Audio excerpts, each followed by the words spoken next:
What's not to stop a blue-collar worker that owns a business, that does his day-to-day job, and put a single prompt and say, hey, just run my business? There are some businesses that I think are going to be easily, we'll call it replicated and automated. Then there are others that will never be replaceable. HVAC and highly intense, hands-on, specialized vocational types of industry or jobs, I don't think they're going anywhere. If anything, I actually think that they're going to grow. Now you're really dependent on the screens all of your day. It's like Ready Player One, man. Like you are locked in. To me, that's the last thing we want. I think we'll probably get regulated at some point, I hope. I was watching a YouTube video on Zuckerberg coming out with the meta glasses, and I just saw something with Anthropic, OpenAI, I believe Perplexity is a part of it now too, and Manus. Basically like how you would create content, you can create apps for the meta glasses. You help small businesses implement AI into their daily operation. What is some of the challenges that you see on a day-to-day basis? They are so busy. And so not that it's small business specific, but change is hard for anybody. Really managing the business on their own is challenging in itself, but doing it as efficiently as possible, but also enjoying it, right? And trying to make sure that there's some type of balance as well. Welcome to the Haas Media Podcast, #1 marketing and business podcast in the world. My name is Owner Haas. My name is Okan Haas. My name is Fatosh Mekik. And today we have a special guest, Joe Rizzo, CEO and founder of Corduroy Technologies, right? That's right. All right. And then he helps small businesses implement AI into their daily operations. Thanks for being here today, Joe. Yeah, thanks for having me. Appreciate it. Cool. So you help small businesses implement AI into their daily operation. What is some of the challenges that you see on a day-to-day basis? Yeah.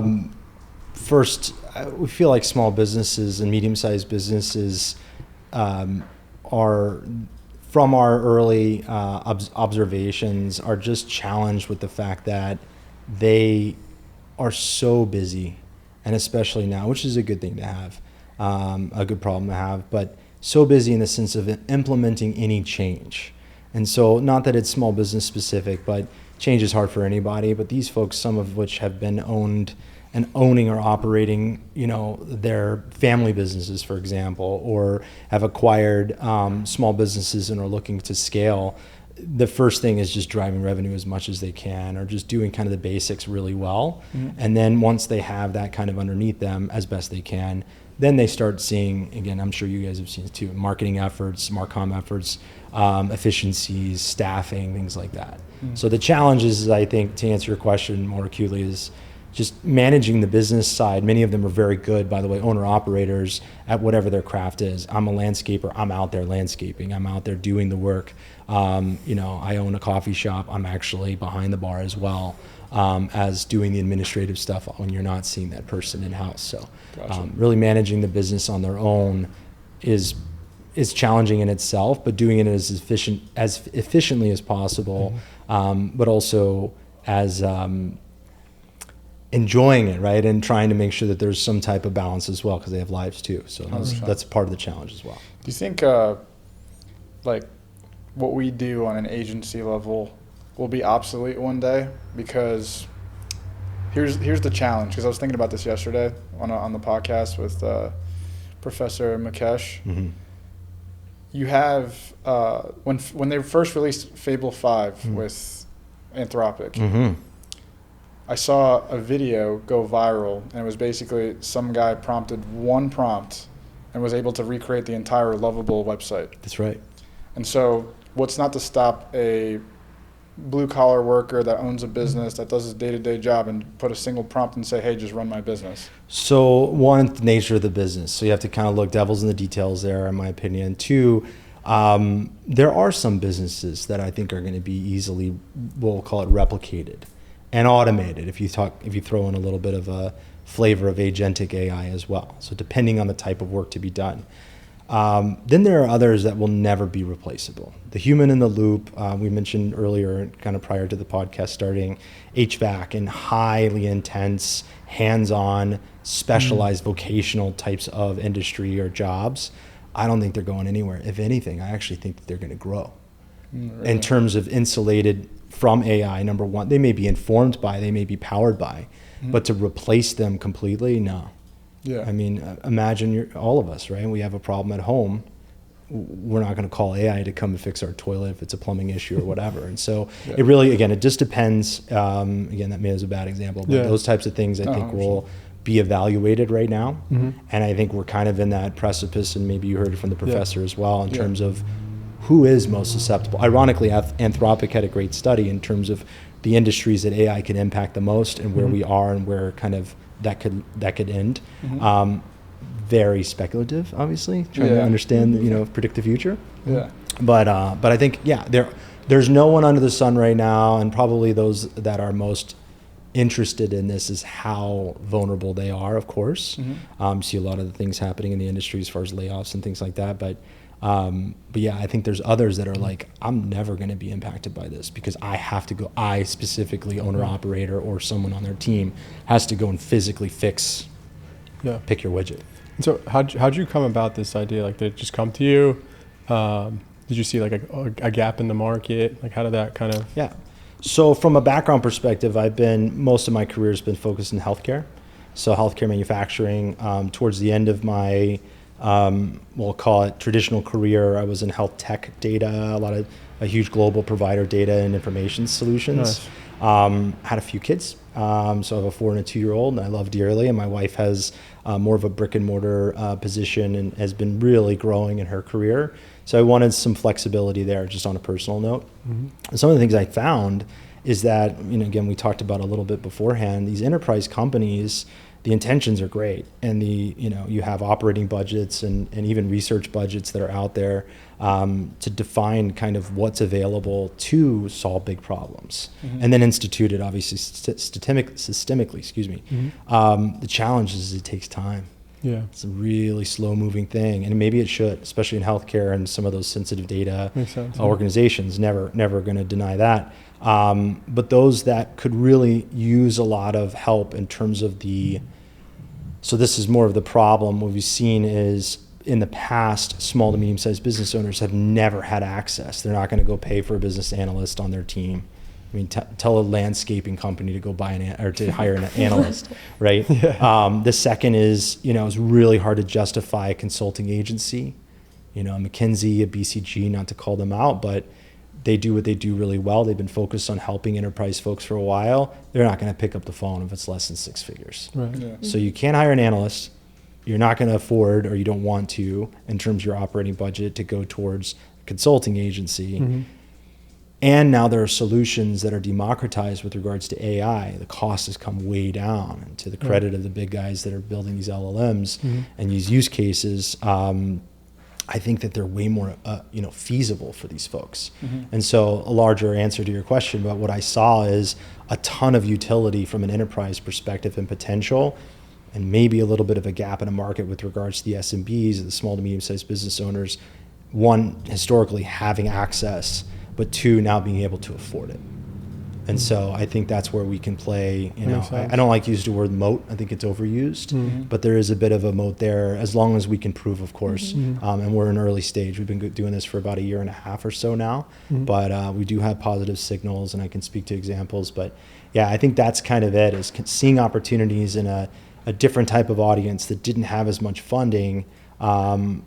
Typically, again, medium-sized business owners can still be pulling in over 20 million per the SBA numbers a year, which is impressive. And a lot of them are very flat, which I love. They run efficiently. So I think like with small businesses, they have the biggest advantage over any other business, because I was reading a study. Actually, one of the clients that we work with, he's a lawyer. He showed me the article. And it basically says, like, these big enterprises, they need constant AI to run.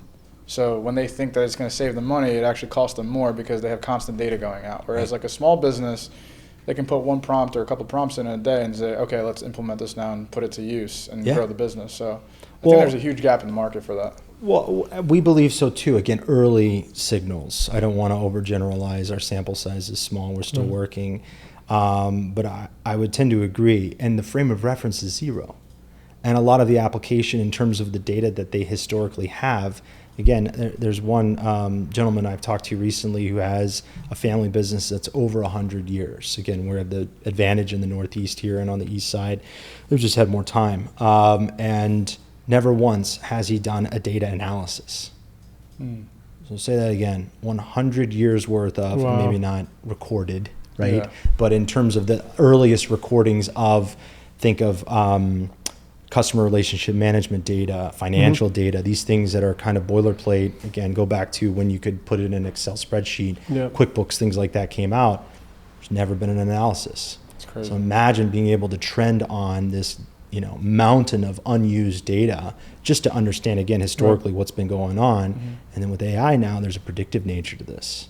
So that's really what we're seeing, back to your original question, in terms of what kind of, what did we see, and to your point about kind of what the opportunity is. There's so much unknown right now, just based on what's available. And if you were just able to open up the Pandora's box a bit to see, and then implement things based off of that can then again be either predictive or bringing in new data and utilizing it and actioning off of it, we see that as a huge advantage. And the only thing I would say to the small businesses versus the enterprise side, though, is there's a lot more from a behavioral perspective, and I've read a lot of this, and I respect a bunch of people that have been in this game a lot longer than I have. Small B2B acts a lot more like B2C. And think about it, it's their business. They're living and breathing, again, they're owner and operator.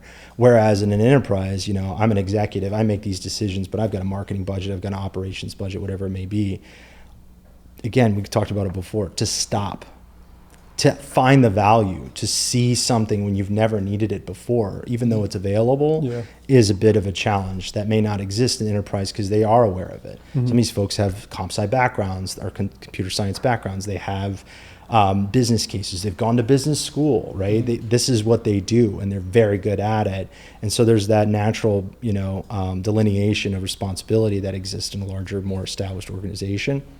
Not so much on the small to medium business side. So while it's opportunistic, the value has to be something that, especially on something that they've never done at its basic level from a data perspective, but then implementing that with AI, I'm going to coin a phrase, you're taking someone from the Flintstones to the Jetsons in a heartbeat. Yeah. And that's really tough. Change is tough in general, as we started with. Absolutely. That can be even more Do you think that's going to be a pretty big challenge? Because I know even a lot of smaller businesses, they're so stuck in their ways. Like they're even using, they're still on paper lead sheets, and maybe they're not even they're not even tracking things on here. You think that would be kind of sort of a challenge? Well, one of the things that's interesting about that I found, again, at the beginning here with the owner operators, it's not as though they don't understand how to spend money to make money. Right. So especially when it comes to like capital equipment or things that they have to do, it's all dependent on the types of jobs that they have, but they're very familiar with that. Like, I'm going to have to do a cash outlay to get this, but I've only made that decision because I know there's going to be a return on that investment. Absolutely. Yeah. And I really respect that immensely in terms of the organic side of the knowledge base. They just live this. They didn't go to school and take a course. They didn't ask a professor if this is what I should do or consult. They just know, like, I need, I'll give you an example. In a landscaping business, there's certain types of machinery, of course, that they need, especially in the Northeast. We've got all types of things that we're managing in anywhere. There is no question. They'll evaluate what kind of machine that they need to buy, but they know this thing needs to last me 5 to 10 years. It's going to help my crew. I need to upgrade if I've got something that's going to, like any of us, we know more maintenance, it's not worth it. So they're making those types of decisions all the time. Challenges, most of the time, not always, QuickBooks, Salesforce, CRMs, things like that, are definitely technical solutions that they've thought through. A lot of these are tangible. Right. A lot of these things are familiar. I know I need a widget to go and do that job or get that service done, which is aligned to what we do. You tell somebody, especially when it was costly, and I think that's been to your other question about barriers to entry. With small to medium-sized businesses, it's been the same price. Right. Like Salesforce is like insane. It's so pricey. And there are some that have pivoted, HubSpot, to name a few, have kind of entry level, and you work your way up, and there's nothing wrong with that. There's a lot more on the content enrichment programs now, to name a few, Clay, Freckle, there's all types that integrate well with those CRMs. So there's outreach that doesn't take your entire wallet away. Yeah. But again, sit down with an owner operator and explain to them what Freckle is and what CRM, really the sophisticated, to your point, enterprise or higher end version of Salesforce is and all the value. And they're going to be like, man, like that's tough. Whereas that machine is going to make me X dollars tomorrow. Yeah, absolutely. And so that's really the learning and then the value, understanding the value. So like that specific, I guess almost like a pain point, tying it to, ROI. Yep. You just show that path and it's like, okay, well this makes sense now. I could grow my business. I can connect the dots. So it becomes a no-brainer. Even with our business when we started, Sure. We started a lot with just video content in the beginning because we just kind of saw it growing. We saw a lot of Gary Vee content, Alex Ramosi content, stuff like that. And it kind of inspired us. So we didn't even know we were getting into like an actual marketing agency. Like that's what we're essentially building. Sure. So we do it with, just through like major distribution with a bunch of clients. We were getting a lot of, feedback from the direct response. And we quickly started to learn that, you could generate a lot of leads through, putting your stuff out there. Right. And we really started to grow once we started to realize that, the number on the screen is, okay, it's cool, getting high amount of views or, whatever. But when you can connect it to an actual, okay, I invest this and I get this out of it, right? For the business owner, then it becomes a no-brainer, Well, and you show the proof and you have all the, everything to back it up. Well, that's it, is proof, right? And I think that's where I was going to go too, is like, it's a lot easier, and it's the hardest thing right now because there's no frame of reference. Right. There's a negative connotation that it's too expensive or arduous. There's too much work to be done. Right. And there's still human. There's a lot of psychology in this as well, in the sense of, well, who else has done this? Right. How do I relate to someone else that's done this first? So some people don't want to be the first mover, or the early adopters from a product adoption perspective. Right. Others, social proof is big. The other part is, again, as I was kind of using the analogy about capital equipment or something they can touch and feel. As a marketer, by the way, a pure marketer at heart, and have been doing this for a long time, in that way, marketing. Yeah. Sometimes that has a negative connotation on as well if you're not able to prove that ROI. Yeah. And so small business owner will, and I don't know if you guys have experienced this, but no one's going to deny the value in a way with regards to exposure and things like that. Right. But when you tie that to a dollar amount and there's no attribution with regards to ROI, it becomes challenging, especially if they haven't done it before. Right. Especially if 99% of marketing agencies can't deliver results. Sure. Well, and attribution's tough, right? Yeah. So there's so many different things that could act, without going on a dissertation about statistics. But like that's something that we think about a lot, and especially like you said, like one, I give you, kudos to have the wherewithal of being observant of what is driving value and how you can continue to basically whatever's working, just put gas on the fire. Right. Again, small business owners do that every day too, to their credit, and they're very good at it. They pivot quick. Yeah. You could argue because they have to, it's their livelihood, as it is for big organizations too, but there's a lot more on the line. Right. If they don't bring in, and especially if it's an owner and operator and they're really flat in their organizations, as some of the clients that we've had at least initially are, it's everything.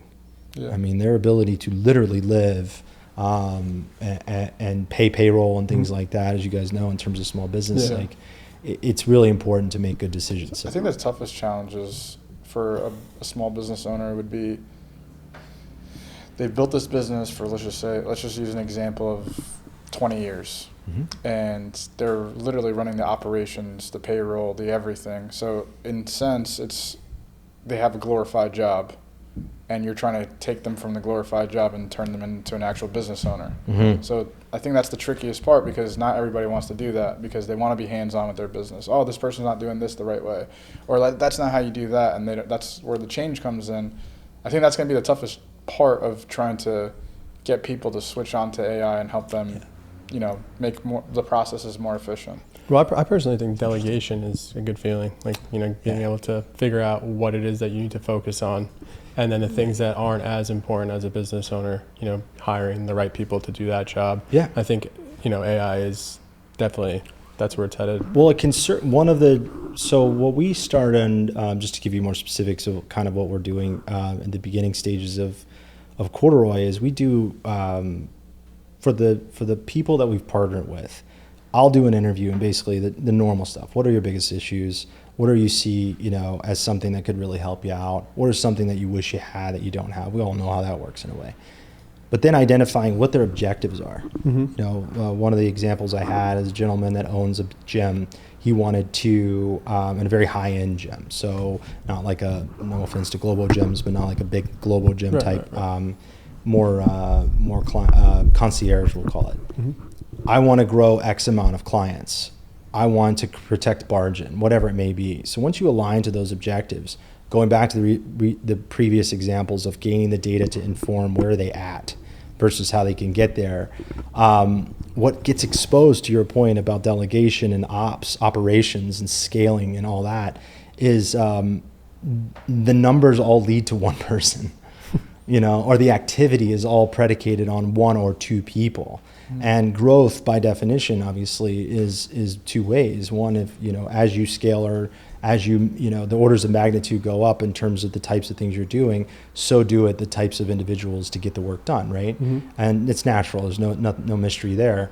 But seeing it, that's the difference.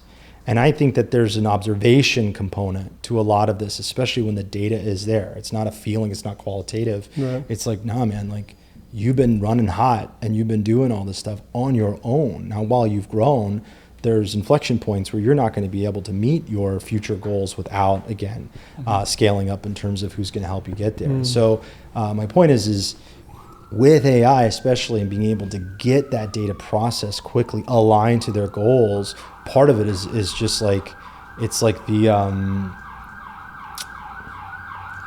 Sorry about that. No, you're good. There's about one ambulance every day that comes through at the same time. My house is literally on a road where we're the connection between the hospital. Yeah. So I get the ambulance all the time. My kids love it. They're like, oh, Dad. There they are again. I'm like, yeah, I know. Hopefully they're okay.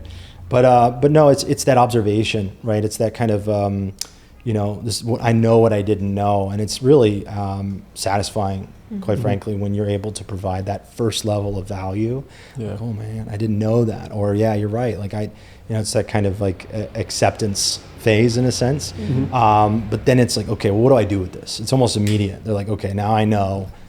How do I get to this point? And so when we're able to kind of directionally help, similar to any consulting kind of format, it's really it really feels good to be able to provide that, but also, okay. Back to what we were talking about even before the podcast, how are you going to make sure you keep doing this? And that accountability factor, which I can speak to more, which is where we really feel, as you're able to automate, as you're able to align with how we all are in terms of our behaviors, that's where I think the true change can happen, and doing it in a way that can migrate and really meet them where they're at real time. Not so rigid as it has been in the past with certain types of solutions, is kind of what informed a lot of why we're doing what we're doing with Corduroy, but also what we're learning. And so what kind of data points do you guys work with? So let's say you bring on a client. Yep. Is there, because obviously you have to train it in a certain way to be able to, direct them in the right direction, and actually form something that, is clear. Right. So what, especially with Claude, when we use Claude, I'll contextualize it very well before I actually start jumping into the project. Right. This way, it positions me in a way where, it's not just generalized information being thrown at me. So first is their data. And I think that's one of the things that's a bit of an equalizer in terms of, and even kind of goes back to your original question or one of your questions about types of jobs that can be replaced or sub-industries, hopefully not whole industries. It's where there's not a lot of unique data. And I'm going to overgeneralize, but that to me is what's really unique about small to medium-sized business owners, especially as I was saying before, not to be redundant, that they've never really implemented that historical data in the past. And frame of reference is zero. So first thing is we'll call it segmenting or categorizing those types of data, their data, financial data, customer data, so CRM related data, anything around customer acquisition. So if it's front end, things like that. Some people have filtering systems through phone services, whatever it is. One of the unique things about AI as well, which is a bit of a tangent in terms of your question, but before, for the types of, we'll call it software as a service or anything dashboard related, where you're eventually trying to get that data down to something that's more visual, very rigid, and you had to meet these naming conventionings. And if it's an Excel spreadsheet, you know, these rows and these columns have to match up very acutely.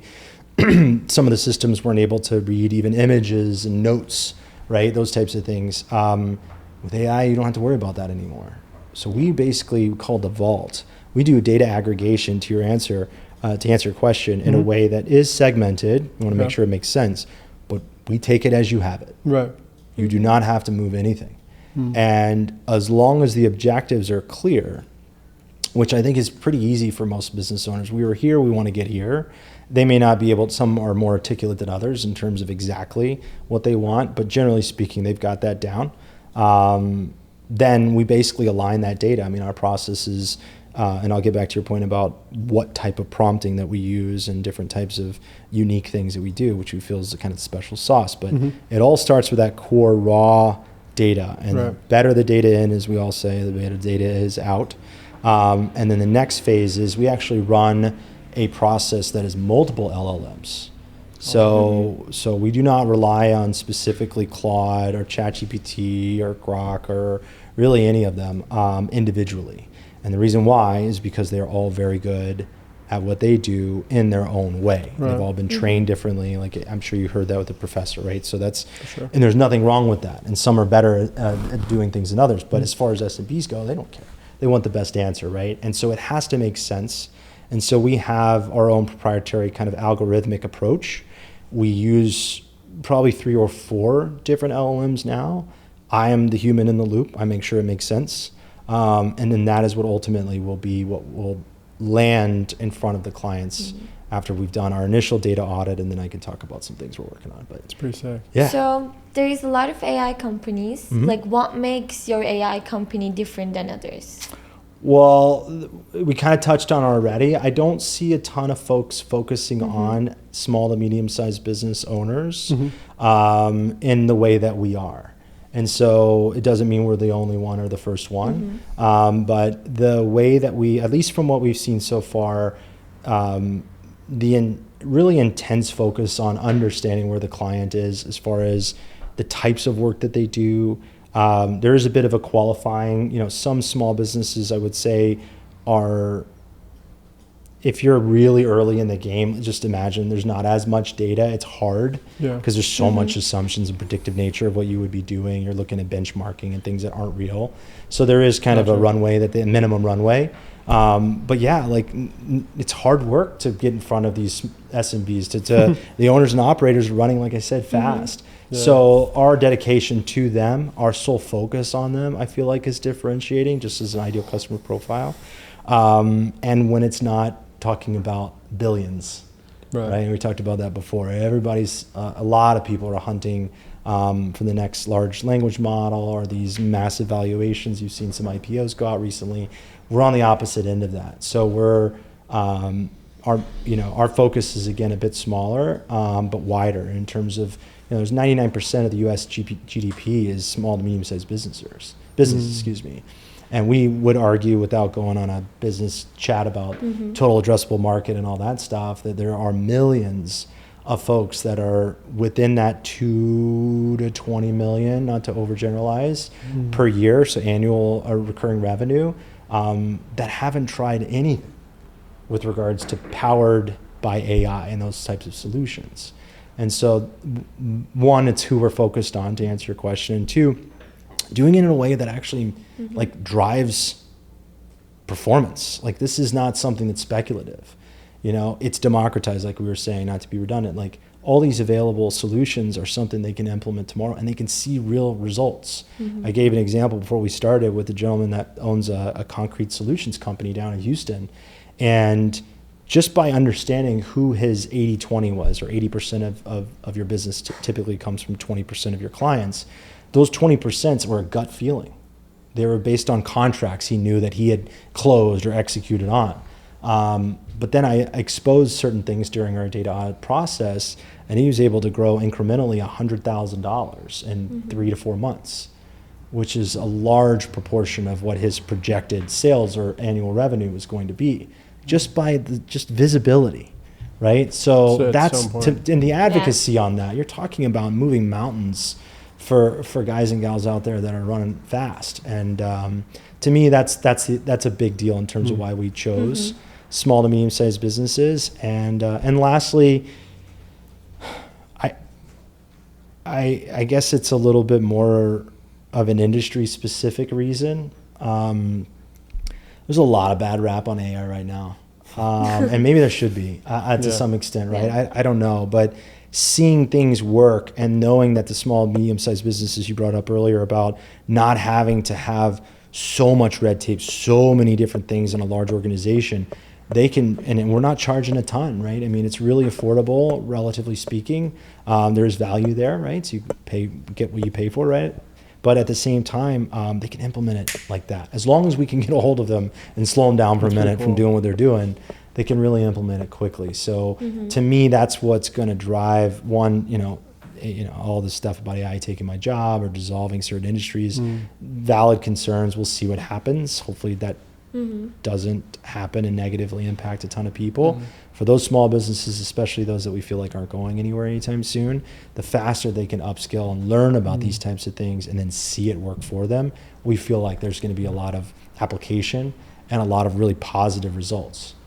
So yeah, I think that that's super crucial. That speed to fixing any problems within your user interface or within your business, or you want to see certain numbers, to be able to just contact the owner and fix that problem right away. I think that's definitely a big gap in the in the market. And also, because every day I feel like there's a new update with something, with AI. Does that kind of make you nervous of how fast it's moving, or is it hard to kind of keep up?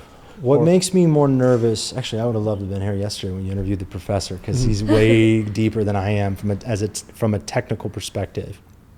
But from a observer, and knowing that, again, on the software side, we're banking on these guys and gals out there that are developing these solutions that we're leveraging to get our services out.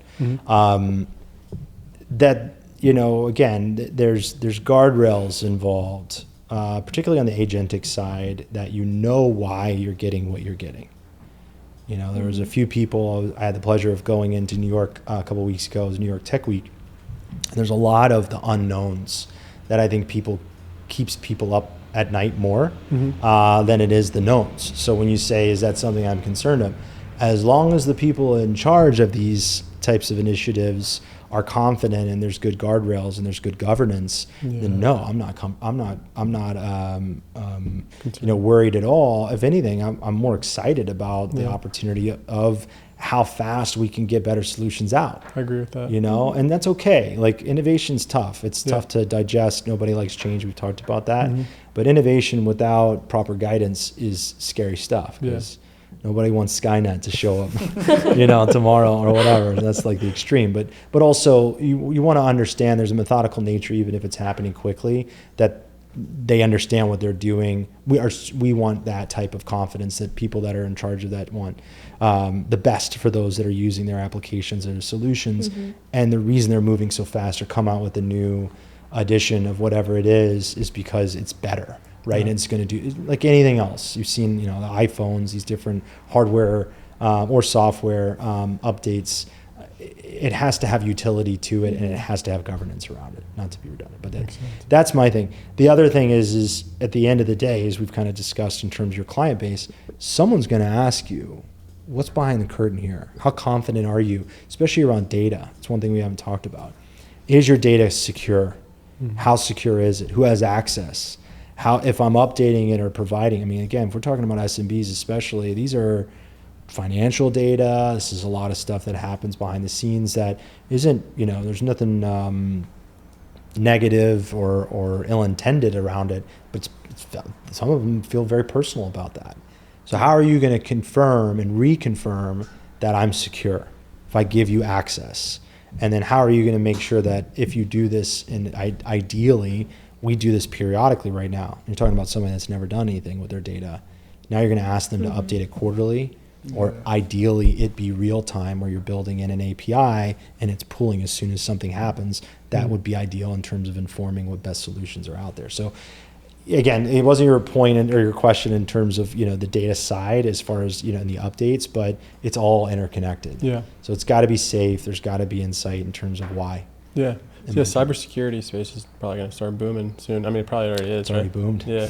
Yeah. It's boomed big time, and it has to, right? I think one of the things you've seen in terms of, for example, the latest update that came out with Claude was paused. Yeah. Right. And I'm not going to claim to be an expert in terms of the why, but pure speculation here is it probably was a good thing, because someone who's way smarter than I am, and all of us combined in this room, threw up a red flag. Yeah. Threw out a timeout. Doesn't mean you can't use Claude. Doesn't mean you can't gain utility. There's a lot of agents out there that are depending on these LLMs to continue to work and work efficiently. I kind of like to see a little bit of the pullback of the reins every once in a while. Like, this is out of control. There are things that are happening that we can't explain. Yeah. Pull the plug, time out, right? And so that, to me, and again, there's measures and contingency plans that these companies obviously have. Otherwise, their stock price would be, reflected pretty negatively if they couldn't do this type of stuff, especially in the billions. Without going on a tangent, I just think that that's something that should be a focus. Yeah. There's a right way to play, so to speak. But at the same time, I don't think we should be afraid of it. Assuming those things are true, just play by the rules and then exploit the opportunities as best you can to help people. That's a little bit of a soapbox here. But I really do think, as you guys know too, you're driving value, you know that you're doing something, you're meeting a need, and you're doing it as efficiently and cost effectively. You want to leverage the tools available. Of course. AI is no different. It's just a tool, right? Yeah. So that's kind of a big deal. Yeah, 100%. And it's just, we always talk about this. It's I don't think it's going to be quality of service or efficiency or anything. It's just going to be speed from now on out. Speed and proof. Yeah. So you've used the best. How did it affect ROI? Yeah. Did it help me get, or whatever the objectives are? So return on investment for sure, but it met my revenue goal. It met my cost reduction goal. It met my ops goal. It solved this problem we could have never solved without it. To me, when you start and prove it, case studies, use cases, actually showing literature, and like anything, once you have an innovation, it takes time. You want to have whatever that inflection point is, 2 years, 3 years worth of stuff, and look back. I'm sure the professor mentioned something about that yesterday. Empirical evidence. You want something that's not just a fluke or something that looks cool, a widget, something that's instituted and then it repeats successfully. Yeah. Right? We have grown because of this. And back to the attribution as best you can. We're a very different company when we're not powered by AI. That to me is a sign of success. Yeah. And there's no issues, there's no hiccups, there's no red flags, data governance. Everything's been working relatively well. There's always going to be kinks that you got to get out, but yeah, to me, and that takes time. Yeah. There's no way. I think the coolest use cases so far would be getting data and analyzing data in real time. Because if you're getting for example, 50 leads a day, right? And you're seeing in real time where that person is dropping off, why that person isn't converting, and you don't have to wait, every week to change a landing page or to change a conversion metric. I think that's where it starts to become super powerful. Yeah, I would tend to agree. I mean, so this is the interesting part about learning, and I give a lot of credit to what I learned when I was at a health tech company around the behaviors of B2B, B2C, and then B to B2C. And so to your point, and by the way, there's an interesting caveat around when is it too creepy to know exactly kind of what you're going to do. And he's walking in a convenience store, he's going to go get that specific type of gum. Yeah. And as soon as he does, this is what he's going to receive. Nobody wants that. Right. Or buying a Peloton bike, not using it for 5 months, getting an email saying, "Hey, saw you haven't used your Peloton in 5 months." Or "Hey, it's your doctor. You got to pump up your cardio. You're wasting money." Whatever. Yeah, like that would be creepy, right? So there's a limit to this stuff, but there's also consent. Yeah. And so one of the things I learned, for example, that I think is really fascinating is around first-party versus third-party data, deterministic versus probabilistic data, things that you want to have out there so that when you're, again, back to the B2C side, and then acting like B2B when it comes to more business-specific decisions, not consumer-based decisions, there's certain things you would love people to have, to know about you, but with your consent. And I don't want to go off on the consent conversation, but I can tell you, to me, that's where things get fascinating because it does make things efficient. We're kind of creatures of habit. The holidays are an easy one, right? So if when you're searching for something that you like, whether it's programmatic ads or things that kind of follow you along the web, as long as they're following you and you want them to follow you, and if you don't, you can get away from them. I don't think that's changing. The speed to which might be interesting, and an omni-channel or a multiple channel way that might be interesting, and that's kind of going back to some of the things I learned. But yeah, I think data used the right way, and again, I have a vested interest in saying this, is pretty fascinating. It's no different on the business side as well. And so the predictive nature of these things, and as long as those use cases, like you were saying, are something that are really going to help feel helpful or actually are legitimately helpful in terms of what you're seeing in metrics and ROI, I don't think we've been operating in this world for a long time without AI and that being the case. AI accelerating these things to our benefit, I don't think should be something we shy away from. 100%. And I think too, because like I love that AI starting at this point right now, because we're seeing the younger generation start to grow up a little bit. And I saw a study by what's his name, I think it's Neil Patel. He owns like a marketing company. Okay. Huge marketing company. They're like national company. I might have his last name wrong, but basically they talked about how the baby boomers, it takes them about 2 to 3 touch points before they become a customer and they're willing to buy. And now I think, is it Gen Y is the last generation, right? Or whatever. Yeah, Gen Z, Gen Y. And they take about 13 to 15 touch points before they even have any type of like warming with you whatsoever. Sure. So to see the game getting harder, like how can we implement AI to be able to get to them faster, have more frequency, get analytics back fast as possible to see what that generation is interested in.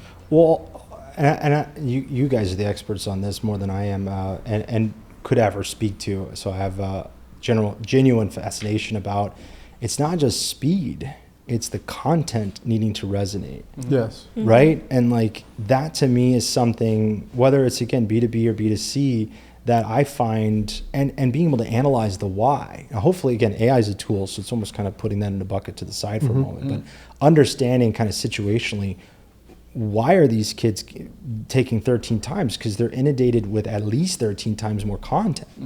In a way, so there's the software side, or kind of the, we'll call it softer skill side of kind of what's causing that. But there's also the hardware side.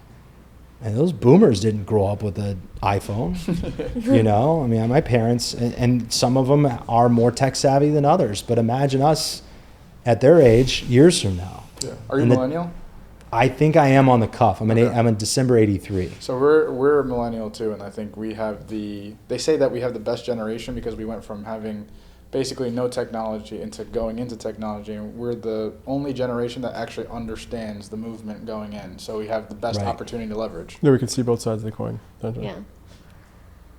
If that awareness exists, I agree. Yeah. You gotta believe that, right? Like, I mean, and also to what extreme, right? I mean, and there's misuses. We've seen all those studies in terms of the blue screen effect and all that. But like, yeah, I think that for everybody that's coming up to me, and I've got 2 little ones. I have a 27-year-old and a about to be 25-year-old brother and sister, so which is really kind of interesting. I'm 42. They're in their mid-20s, and then I've got these little ones. When I think about, to your point, and even, again, kind of moving even further back as far as boomers go, what is it that drives or has been available that drives a behavior? So it's kind of the psychologist, sociologist side of what I find fascinating. Yeah, and then based on that environment, that macro and then micro environment, why does it take 13 times? Why shouldn't it take 20 times? Why shouldn't it take 100 times? Right? Like, is more the answer versus how do you, to reduce that 13 times, or if it is 13 and it's never going to change, how do you make sure that out of those 13, the majority of them are actually content that they're interested in, or something that is driving that interest, so that the 12th to the 13th time they make a decision? It always comes down to the creative, and we've seen that just by doing content for the last 5 years. But you see a lot of older personal brands online. It's like way more educational. They're trying to inform the customer, and that person that's younger right now is probably not interested in content like that. And that's why I see a huge shift with a lot of creators going towards more of like we see like a lot of ranking videos or like this and that videos that are just simply explained that get way more views than you speaking about some type of concept for 2 minutes straight and no one understands what the hell you're talking about. It's 1 minute, 50 seconds too long. Yeah, literally. So like, that's the challenging though. Like again, quantity and quality. And I love again, your business is ever evolving. So it's kind of like, okay, one thing worked. Well, now that's saturated. You're constantly trying to evolve. And I love that. I know it can be challenging, obviously. You got to be on the ball, but that's it. It's just, and hopefully AI, again, accelerate to me with more is not really the point. It's more about, because it's an arms race then. Why, like I said, 13 could be 300 at some point. Nobody really benefits, and now you're really, when you started about now, you're really dependent on the screens all of your day. It's like Ready Player One, man. Like you're locked in. To me, that's the last thing we want. I think we'll probably get regulated at some point, I hope, because there'll be other mechanisms. I hope this is more of a future-facing thing and a hot take, I think. Where we can get the same amount of whatever we're looking for, whether it's information, entertainment, you name it, without having to be so locked in on a physical hardware something. I think it's gonna actually go into the locked in physical hardware. So I was watching a YouTube video on Zuckerberg coming out with the Meta glasses, and I just saw something with Anthropic, OpenAI, I believe Perplexity is a part of it now too, and Manus, where you can start building apps, basically like how you would create content. You can create apps for the Meta glasses to work on the Meta glasses. So I think that's going to open up a whole new world of like AR and augmented reality, and just like changing the scope of like how we interact with digital screens versus putting on glasses or whatever the case, whatever the future holds for us. I think it's going to be a whole game changer. So I'm going to go back to, what is it? Generation X was after the boomers. I think it's Gen Y. Gen Y. Yeah. And that's before the millennials, right? Just trying to get the segments right. I'm going to lean on my Generation Y-ness a little bit because I'm right on that cuff. As you said, the previous, and even millennials, the previous life without. If your frame of reference is only life with a screen, and you get to a point where everything that you're doing, is going to sound, almost religious stance here, so I apologize. I don't mean to get too deep. But to me, what I find concerning, because I have little ones, and back to my brother and sister, who I care about deeply, what's the inflection point? What is it going to take for someone, again, you think of, neuro devices and things like that, and these kind of like AI, bionics, basically. How far is this going to go to the point where there's no human interaction? Where you're just doing stuff. And by the way, how far do we go where everything I do has to be content creation based versus actually experiencing life? And so I'll leave it at that. That's a very quickly, Tom. But I'm not debating that. I just hope that there's a level of recognition, again, knowing that the frame of reference is zero, life without devices, like you said, from the millennial side. I find that, here's an example why. I find that some of the guys and gals that are younger, and even to date with a lot of the other things, again, that are not tech specific, are really big on experiences. They're spending their money on experiences. And you see some of those experiences, especially if it's like concerts or DJs, things like that, where there's no phone policies. Yeah. Like I hope, and I'll end on this, that if you were to talk to someone that had that experience without being tagged or connected tissue to their hardware device, that experience was probably a lot more impactful or felt a lot different. Right. Some would debate better or worse, whatever, but just being immersed in something where a device wasn't on you, on your wrist, on your person, I just hope that at least that recognition of that difference is maintained. I think it actually might start heading that way. So to go, against what owner was saying, I think that people are a lot more, hungry for human connection now because people have been so behind the screen for so long now too. It's like, I want to make the human connection now. It's the opposite. I was just thinking about this. It's the opposite of what we're talking about. We knew without screens, and now we have with screens.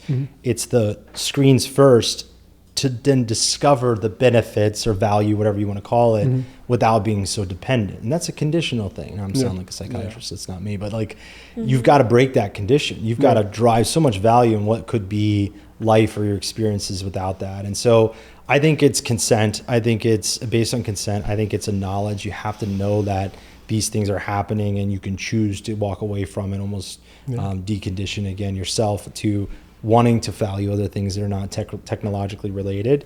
But going back to kind of the Corduroy stuff and things like that, there's also things that you don't want to shy away from completely. And so I don't think we've ever had, especially with AI, there's never been a time where we've had to decide with so much.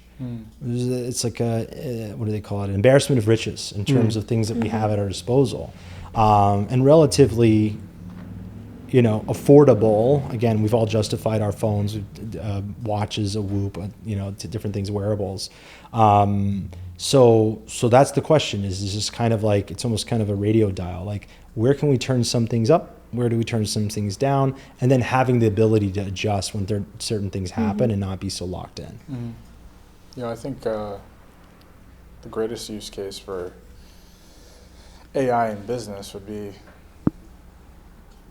everybody's, because you hear always when you start a business, you got to work 24/7 and build this from the ground up. Now, I feel like the future is headed towards you can work the 9 to 5 and have AI do the rest, and your business is still going 24/7.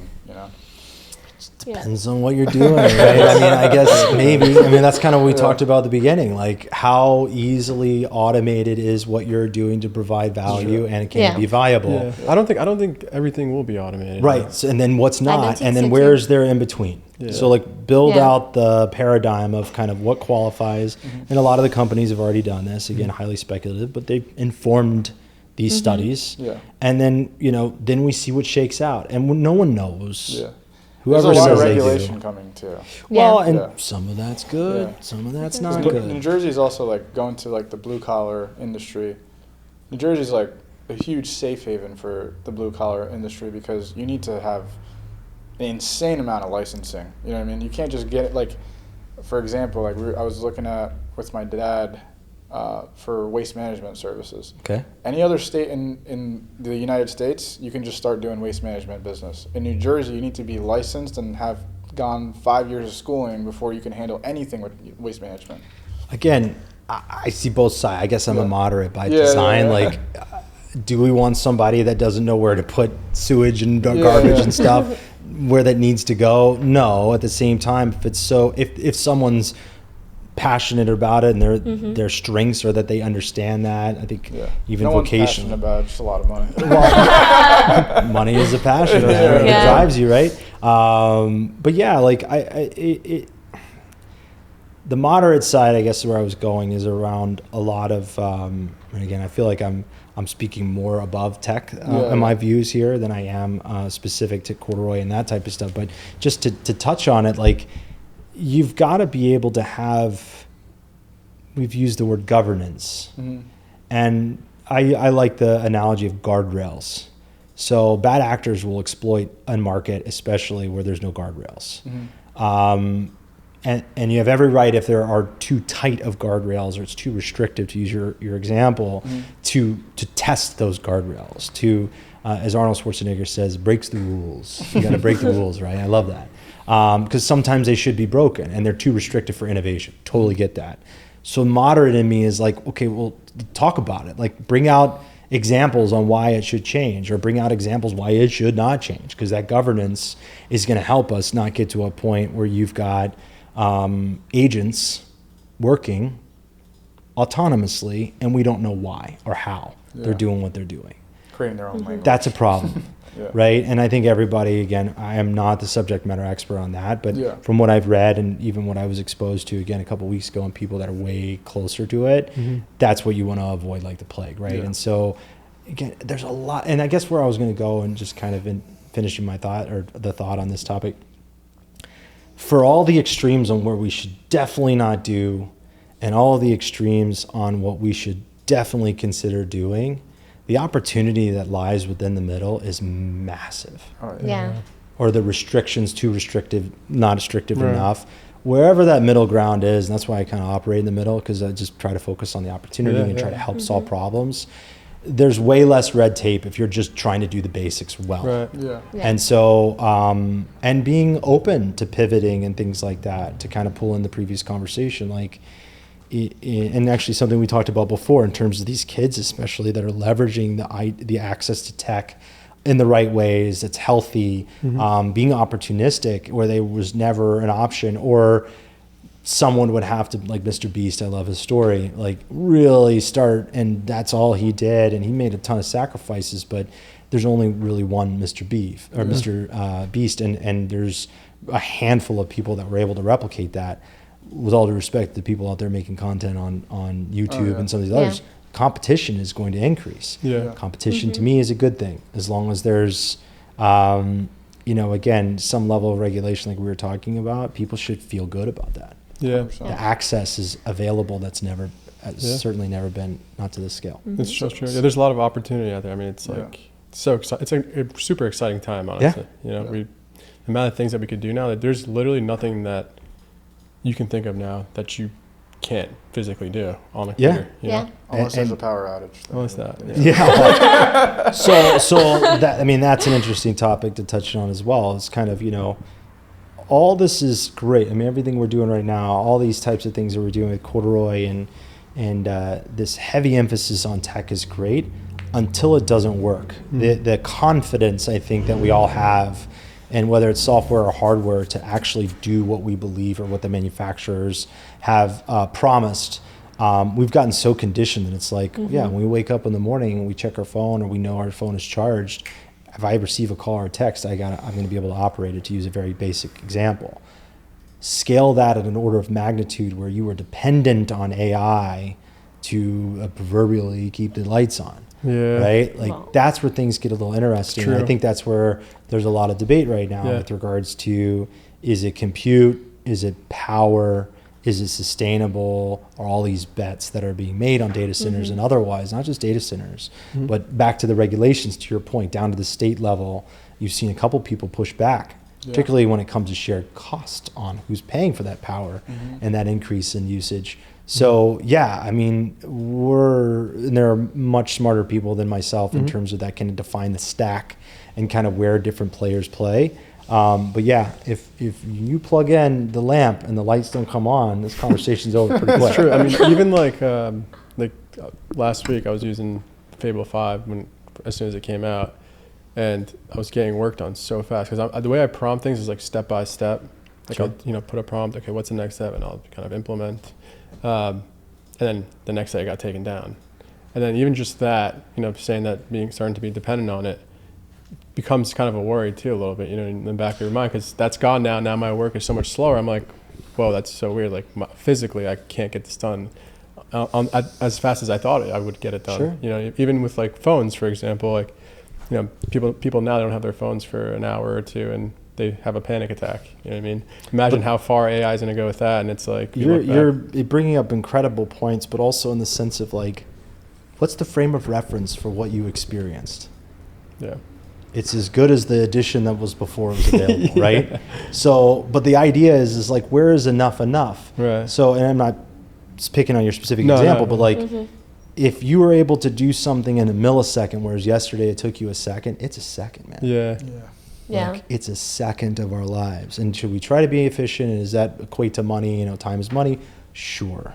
But like, are there other, you know, we can all, if we're honest with ourselves, find other time or expectations of things that we can do. And I'm certainly guilty of it, but the opportunity cost of what we've spent or we justify on another couple seconds of work when you're sitting and focused, that's the question, right? And to me, and honestly, you know, a lot of the stuff that we deal with, kind of bringing it back to Corduroy, is a lot of training and expectations. So with client bases that don't necessarily have, they have zero expectations, because again, the frame of reference is zero. Well, I don't want people to have the conceived notion or whatever that they're going to get results per se as fast as the latest version of that LLM is. There's got to be a normal distribution, right? There's something in the middle. It's still going to be faster. And again, it's one of the greatest things on people that have no experience with LLMs is that anything's better than what they've had. They have nothing. So that's cool. But yeah, setting expectations, even our own, in terms of what is, I would consider normalized, despite its availability, to your point. It could be something that happens in real time. If you're predicated to the previous point in terms of power, things you can't control, that's something to consider as well. Do you have contingency plans? And this kind of goes back to your point about millennials and Gen Xers. You know, I hate to put it this way, but like, it's like the person that can, you know, grow their own food in the backyard. God forbid something happens, whether you can't get to the supermarket or whatever. You know, power's down. You don't have a generator or whatever, keep your refrigerator on. Well, that's a hell of a skill set to have. What if you were to, and from an analogous perspective, apply that to tech? It's true. Could you do something that you want to do tomorrow if your LLM went down? True. You know, how do you, like, what's the worst case contingency plan that you can still consider as an option to operate?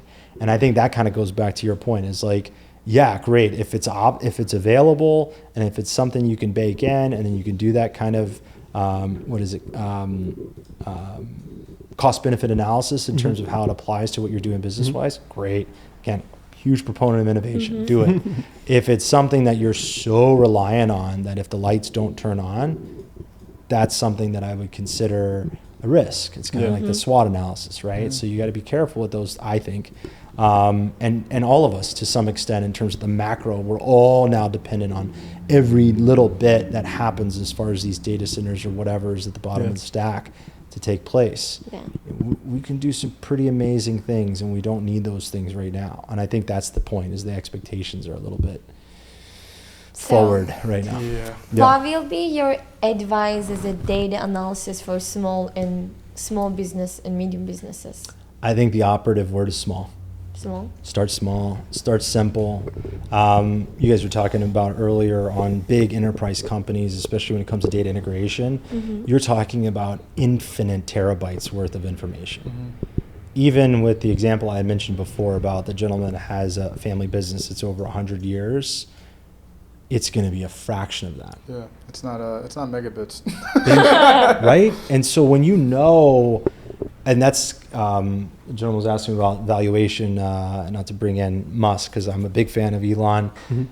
I've got thoughts about anybody that's around the $1 trillion mark, but that's another discussion. You know, again, capitalism, I'm a capitalist, God bless him, whatever. But at the same time, my point is the amount of data and things, and even the acquisitions that are being made at that level.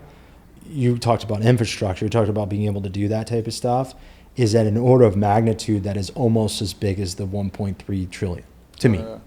Like, it's hard to conceptualize exactly how big that is.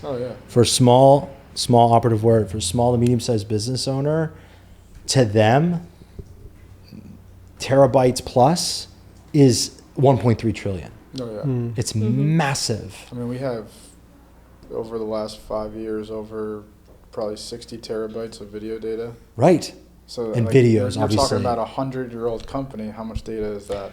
Well, and it's maybe it's not as dense as video content, Yeah. right? Yeah, video so content's pretty dense, it's yeah. pretty dense, and that's your vocation, right? It's what you Yeah. guys are doing. It's more so like the point was more so like whatever it is, it's going to be so much, and that's more of a medium-sized company, by the way. Maybe may or may not be. We're still trying to find our beachhead. We're still in the early stages, but the smaller of the small to medium-sized businesses, their data quantity on the macro is so much less. And so it's just starting, and we talked about segments, their financial data and all these things, and downloading them, ingesting them, and then having, God forbid, things integrated and analyzed through LLMs and otherwise is from a value perspective, it's so much further along in terms of what we've seen, but it's also so much more easy to manage because of the magnitude isn't there. Yeah, and AI, So hopefully that answers your question. It's a Yeah. longer answer maybe, but Thank you. but yeah, it's something small, and then just this education about how much different it is than these monster companies that are sitting on all this data, especially if it's dense. Like they, well, and especially as they see the benefits, they start saying, "Oh, okay, I get it now." So I think it's the best time to start too as a business to get into this, because most business owners are super busy. They are the operator, like you were saying, and it's, they don't have time to incorporate AI into their business, right? Yeah. They're running around. So I think it is like the best time to start now. It's only growing. It's only growing. And if you start now, you'll get all the benefits as it starts to expand. that's what we hope. I mean, and that's kind of like brings us a good point to where we are now. Like I'm a big past, present, future guy. So it's just the way I am able to make sense of things these days, especially with a 4 and 2-year-old. God bless them. But no, I think with the present tense, I think there's a couple of trends or signals that we've seen. One's the education bit. We talked a lot about all these things that are happening. To the credit of the successful owners and operators, and one of the things that defines them behaviorally is they almost have to like stay out of that. They've got so much they've got to focus on. Again, they're running lean. They're very good at what they're doing. And a lot of it has to do with, and I think we touched on this before, like our focus is just giving them more time to do what they do best. Right? And not having to then upskill on things that they know. When you talk to them, like, oh man, I wish I had time to sit down and take a look at this data. Or, when it comes to our financial stuff, I've got someone that has to manage that for me, or I do it all at the end with our CPA or certified professional accountant. And that's really it. So touch points are really small. And the majority of, again, are the viability of their business. It's making sure things keep, the lights on. So the education, and we talked about this before, like of the value of what it means to be able to evaluate these types of solutions, like the ones we're banking on and we're producing or creating, is sometimes the hardest thing to do. But understanding kind of the world, again, what they're doing in the world they're living in, and then trying to both educate at a macro, what is AI, why should I care, and why should I care about you guys is really what we're seeing as a focus. As soon as that happens, it's almost kind of a sampler, right? Like simple things happen, small data is ingested, quick wins are observed, then it's like anything, there's traction, and it's like the rest is history. So that's our present tense, just to kind of summarize, is around the education side of this, listening intently of where are these problems, most acute that we can help solve, and then providing AI solutions or powered solutions in a way that actually moves the needle for them, and that's understandable. It's not so technical. It's not so honestly future facing. Sometimes it's overwhelming, especially if you don't have a technical background. So like, can this help me get where I need to go, and doing it in a way that before was never cost effective? Love that. Yeah. Last couple questions. Sure. I just want to switch the direction. Okay. Because it's a marketing podcast as well. Sure. How are you using AI to acquire customers for Corduroy Technologies? Yeah. So a lot of our initial clients, especially because of us being in a discovery phase, more on the research and development side, if you will, market research, is not very tech heavy at all. It's first degree separation in terms of network. I mean, LinkedIn obviously is software, but that was one way. Word of mouth, referrals, things like that. Like it's pretty bootstrappy. Really yeah. Well, a lot of it too is based off of, I mean, again, we've talked about a lot of the profile that we're focusing on. You know, you got to build trust, you know, it's one of the challenges that we know we have to try to overcome is the fact that when you're an enterprise, you almost expect to be marketed to. You're almost conditioned in a sense. I'm going to get ads. I'm going to get things that are relevant to what I'm doing. When you're a small and medium-sized business owner, you're having problems at times getting back to clients or your internal teams.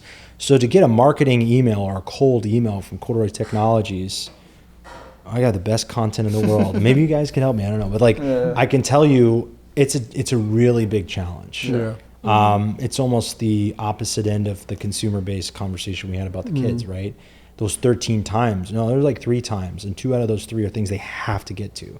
Every once in a while, one will slip through, and it may be of interest, and it's likely only going to get through because of I was able to tag through my network or through the networks of people that I've been working with 1 degree or 2 degrees of separation, so there's a familiarity there. So low tech is the quick answer to your question in terms of how to use AI. And really that's not AI, that's kind of more brick and mortar type of approach. For AI, the one thing that we've seen somewhat successful is, particularly in the research part, these contact enrichment software. I mentioned Freckle, there's Clay, there's a couple others out there. Not to name drop, but just that idea of being able to gain by industry, by category, right? These types of folks really focus in and then even identify them. They call them enrichments, where you can build credits or whatever to find their LinkedIn profiles and things. Having that integrated into a CRM right now, again, we're using HubSpot because it's the most bootstrappy option for us. And we use Freckle because it integrates for free with HubSpot. So shout out to Freckle and HubSpot. But yeah, so those are AI driven programs. Right. Some are more AI heavy than others, depending on what subscription you have.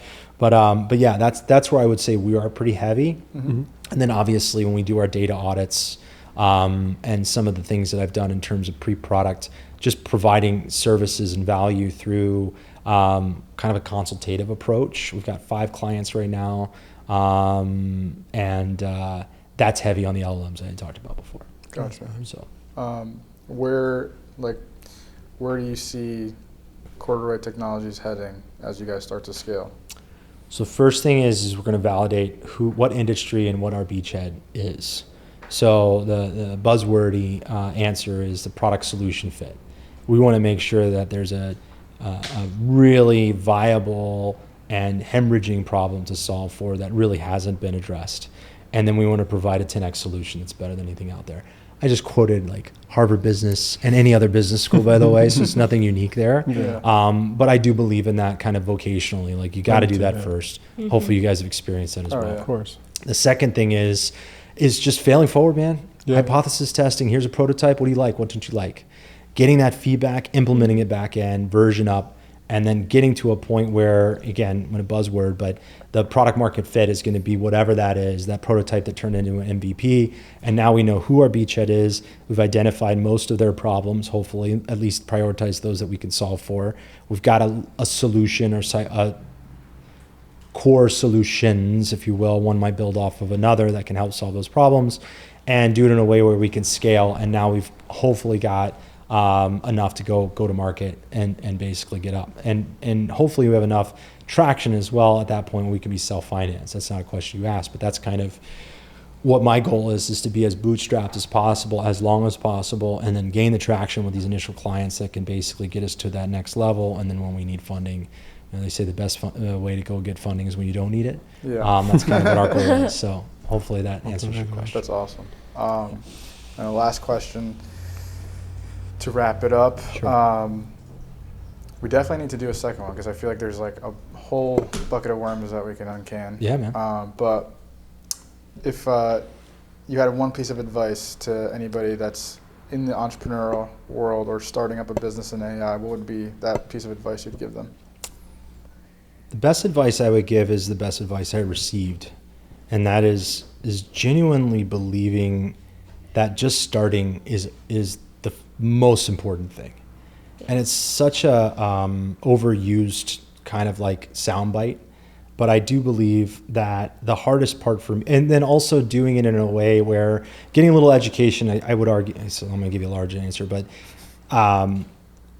the smallest response I can give you is along the lines of just believing in yourself and starting, but with the expectation that you're in it for a reason of exploration, of being able to pivot, of understanding that you want to solve a problem through a product or a service genuinely. And by the way, I don't believe in that whole, and Scott Galloway is the one that went on the big tangent about follow your passions. He said the only people that do that, and I don't want to paraphrase, but are those that have already made their money in like, iron ore smelting or something crazy, a big union like type of industry. But that's it in terms of entrepreneurship and AI leverage. We had talked about this a couple times. You've had access more than you've ever had. It's only going to get better, hopefully regulated and governed in a way where you can just try. And then again, back to the advice. That's it. This just never use happens, it. By the way. We've never had a second ambulance come through. Whatever's going on out there, I hope somebody's okay. It's the same thing I say with my kids when they.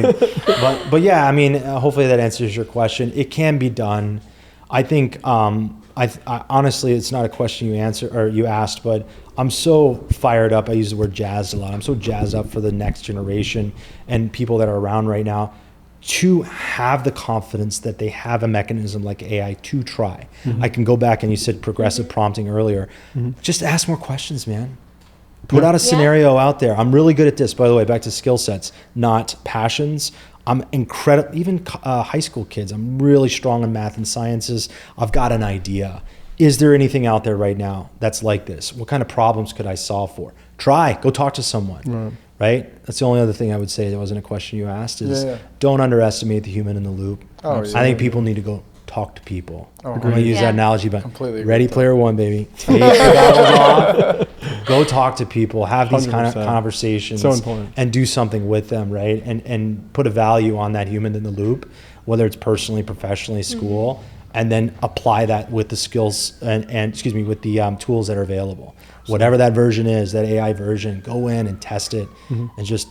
It's the cheapest thing you can do, and it's going to get even less expensive, I would argue. 3 today? Yeah. Your editor's going to be busy. Hopefully you can dub out some of that stuff. But no, it's all good. I hopefully that answers your question. I know a lot of my answers have been a little bit on the longer end. No, that was great. This is something that I would say I'm really obviously passionate about.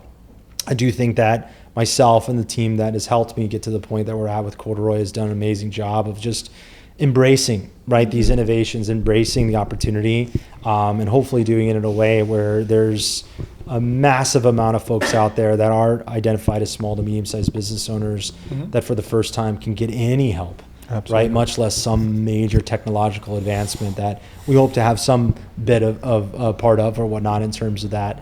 But really, they deserve it. They need it more than ever. And our focus is, again, just to magnify the ability for them to focus on what they're best at. And if our solutions can help them do that, then we win. Awesome. So that's it, man. Well, thank you so much for coming on today. Yeah, thanks for having me. That was This amazing. great. Yeah, that was really good, man. Thanks. Awesome. Thank you. Thank you.